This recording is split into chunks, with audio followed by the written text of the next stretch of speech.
லட்சுமி கேஷுவலா இருக்காங்களாமா. நானும் பார்த்துட்டு தான் இருக்கேன் அத்தை. என்ன லுக்கு? இப்போ உங்க 2 பேருக்கும் என்ன வேணும்? வேற வேலையே இல்லையா? ஆமாண்டி அம்மா, எங்க 2 பேருக்கும் வேற வேலையே இல்ல. நீதான் பெரிய வேலையெல்லாம் பார்த்துட்டு இருக்கியே. அம்மா, என்ன விஷயம்? இந்த பக்கம் வா லட்சுமி. இந்த முழு பூசணிக்காய் இருக்குல்ல, முழு பூசணிக்காய் அத சோத்துக்குள்ள நரைக்க முடியாது. பூசணிக்காய் சோத்துக்கு வெளியில தெரியும். வர வர நீங்க பண்ற சேட்டை தாங்க முடியல பாட்டி. ஆமாண்டி, நான் சேட்டக்காரி தான். சரி, நான் நேரடியாவே விஷயத்துக்கு வர்றேன். சிங்கம் படத்துல சூர்யா ஓங்கி அடிச்சா 1.5 டன் வெயிட்னு சொல்றாருல, அப்படி ஒரு அடி. செம்ம சவுண்டு. நீ அங்க அடிச்ச அடி என் காதுல பொய்ன்னு சத்தம் கேட்டுச்சு. என்ன அடி? ஆமா, எதுக்கு அந்த அடி? பாட்டி, நான் தெரியாம தான் கேக்குறேன். உங்களுக்கு வயசு என்னாச்சு? அடி போடு இவளுக்கு இதே வேலையா போச்சு. நீ ரொம்ப நாளாவே என் வயசு மேல கண்ணு வச்சுக்கிட்டே இருக்க. அன்னைக்கு என்னடானா வயசுக்கு தகுந்த மாதிரி பேசுங்கன்னு சொல்ற, இன்னைக்கு வயசு என்னன்னு கேக்குற.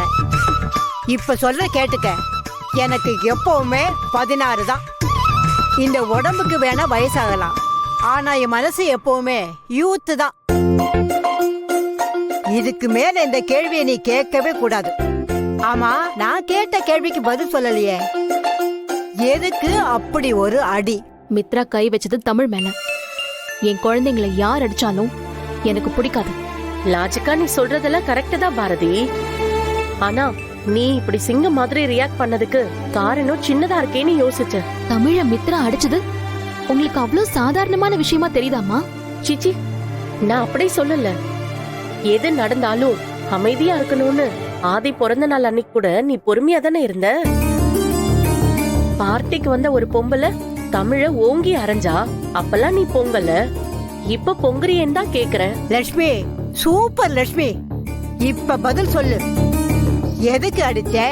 ஏன் அடிச்ச? எதனால அடிச்ச? எல்லாத்துக்கும் ஒண்ணு விடாம பதில் சொல்லு. பாட்டி, எவ்வளவு தடவை நீங்க கேட்டாலும் இதுதான் உண்மை. தமிழ் அடி வாங்கிட்டு என் முன்னாடி வந்து நின்னப்போ என் மனசு கேக்கல. அதான் பாரதி, அதுக்கு முன்னாடி எங்க போச்சுன்னு தானே கேக்குறோம்.